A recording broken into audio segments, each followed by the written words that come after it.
మన రాష్ట్రంలో ఉన్న నవనరసింహస్వామి క్షేత్రాలలో చివరిదిగా విశిష్టమైనదిగా విరజిల్లుతున్న క్షేత్రం పెంచలకోన. నెల్లూరు జిల్లా రాపూరు మండలంలో ఉన్న ఈ దివ్య క్షేత్రంలో సాక్షాత్తు చక్రవర్తి నరసింహస్వామి వారు కొలువై భక్తుల చేత నిత్య నీరాజనాలు అందుకుంటున్నారు. ఆ దివ్య క్షేత్ర వైభవం ఏమిటో మెగా 9 టీవీ ప్రత్యేక కథనంలో మనం ఇప్పుడు చూద్దాం.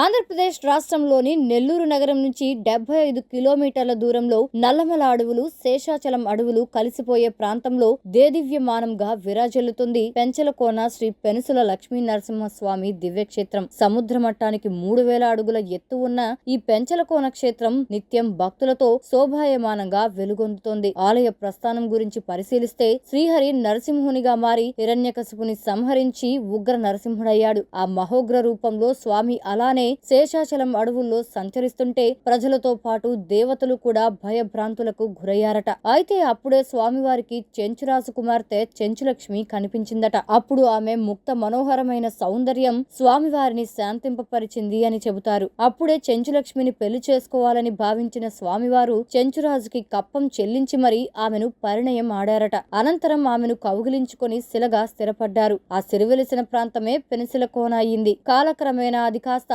పెంచలకోనగా అవతరించింది.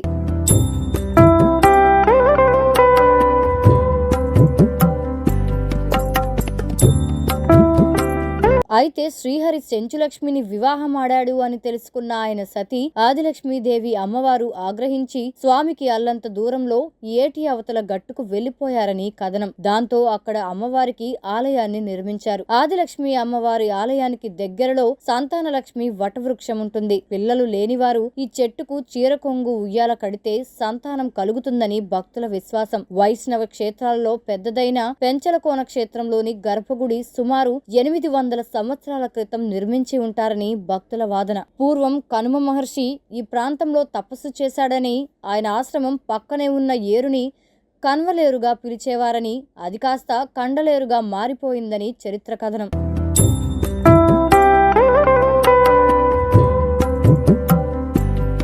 ఇక్కడకు తమిళనాడు, కర్ణాటక, మహారాష్ట్రాల నుంచి కూడా స్వామివారి అనుగ్రహం పొందడానికి వస్తూ ఉంటారు. దట్టమైన అడవి ప్రాంతమైనా సరే భక్తులు బారులు తీరి మొక్కులు తీర్చుకుంటూ ఉంటారు. ఆలయ ప్రాంగణంలోనే రాత్రిపూట బస కూడా చేస్తూ ఉంటారు. పెంచలకోన క్షేత్రంలో వేసవి కాలం అంటే ఏప్రిల్, మే నెల మధ్యలో ప్రతి ఏటా వైభవంగా బ్రహ్మోత్సవాలు నిర్వహిస్తారు. తిరుపతి బ్రహ్మోత్సవాలు జరిగేటప్పుడు ఇక్కడ ప్రత్యేకంగా బస్సులు కూడా వేస్తూ ఉంటారు. పెంచలకోనలో మాతృదేవి విశ్వశాంతి ఆశ్రమం కూడా ప్రత్యేక ఆకర్షణ. ఇక్కడ లలితా పరమేశ్వరి ఆలయం కూడా ఉంది. ప్రపంచంలో అరుదైన శ్రీ చక్రపీఠం ఇక్కడే ఉండటం అరుదైన విశేషం. ఇక్కడ విజయేశ్వరి దేవి ఆశ్రమం కూడా ఉంది. ఆమె అక్కడ 35 సంవత్సరాలుగా తపస్సు చేస్తూ ఉన్నారని అంటారు. పెంచలకోన క్షేత్రంలో 7 తీర్థాలు కొలువు తీరి ఉన్నాయని, కొండ మీద నుంచి దిగువన ఉన్న కోనను చేరుకునే వరకు 7 నీటి గుండాలు ప్రవహిస్తూ ఉంటాయి. ఈ గుండాల్లో స్నానమాచరిస్తే అన్ని దోషాలు పోయి పరిపూర్ణమైన ఆరోగ్యం సిద్ధిస్తుందని భక్తుల నమ్మకం.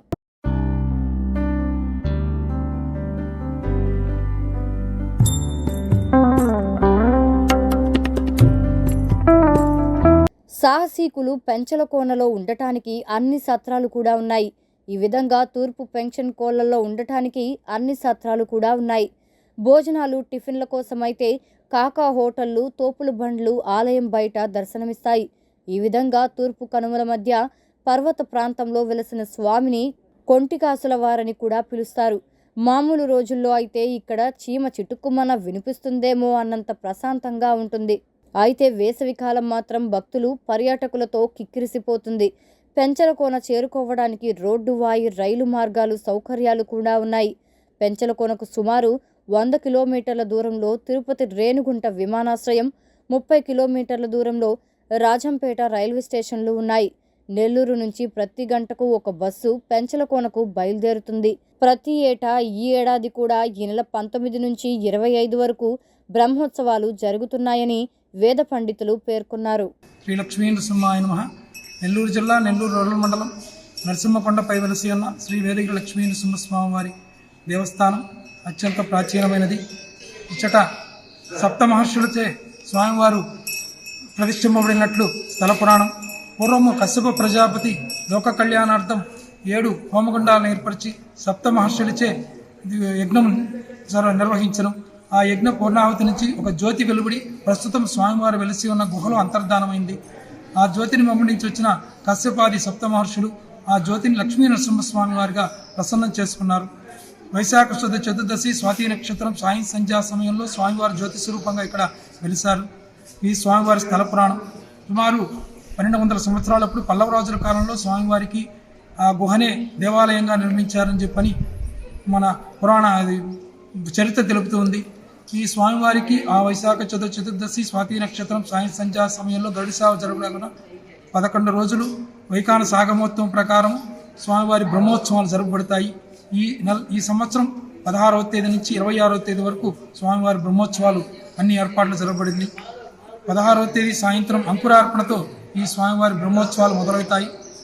17వ తేదీ ఉదయము ధ్వజారోహణ కార్యక్రమం ఉంటుంది. ఈ కార్యక్రమం సందర్భంగా సకల దేవతలను ఆహ్వానించి గరుడుని ధ్వజస్తంభం ప్రతిష్ఠించడం జరుగుతుంది. ఈ సందర్భంగా స్వామి గరుడు ప్రసాదంగా సంతానం లేని వాళ్ళకి ఈ ప్రసాదం అందించడం జరుగుతుంది. సంతానం లేని వాళ్ళు గరుడు ప్రసాదాన్ని స్వీకరిస్తే వారికి సంతానం కలుగుతుందని చెప్పని ఆగమ శాస్త్రం తెలుపుతుంది. ఈ బ్రహ్మోత్సవాల్లో విశేష ఉత్సవాలు 20వ తేదీ హనుమంత సేవ. 9 గంటలకు స్వామివారి హనుమంత సేవపై వ్యవహారం జరుగుతుంది. 21వ తేదీ బంగారు గరుడు సేవ. రాత్రి 1 గంటకు స్వామివారు గరుడు సేవ సర్వాలంకారం ఉచితులై స్వామి గరుడు వాహనంపై వేయించేసి భక్తులందరూ కూడా దర్శనం ఇవ్వడం జరుగుతుంది. తదుపరి 23వ తేదీ రాత్రి 7 గంటలకు స్వామివారి కళ్యాణోత్సవం జరుగుతుంది. గోపురం బయట ఉన్న విశాలమైన స్థలంలో స్వామివారి కళ్యాణ మండపం ఏర్పరిచి స్వామిని సర్వ ఆభరణాలతో విశేష పుష్పాలంకరణతో అలంకరించి స్వామి గరుడ కళ్యాణోత్సవం అత్యంత వైభవంగా జరగబడుతుంది. ఈ సందర్భంగా స్వామివారి తలంబ్రాలందరూ కూడా వితరణ చేయడం జరుగుతుంది. 23వ తేదీ ఉదయం దేవరపాలెం కాలంలో కింద ఊరిలో ఉండే దేవరపాలెం గ్రామంలో రథోత్సవం జరగబడుతుంది. భక్తాదులు ఆ రోజు ఉదయం 9 గంటల నుంచి సాయంత్రం 4 గంటల వరకు రథంలో స్వామివారిని దర్శించవచ్చును. ఈ వీడియో కనుక మీకు నచ్చినట్లయితే లైక్ చేయండి, షేర్ చేయండి, సబ్స్క్రైబ్ చేయండి. అలాగే పక్కనే ఉన్న బెల్ ఐకాన్ కూడా క్లిక్ చేయండి.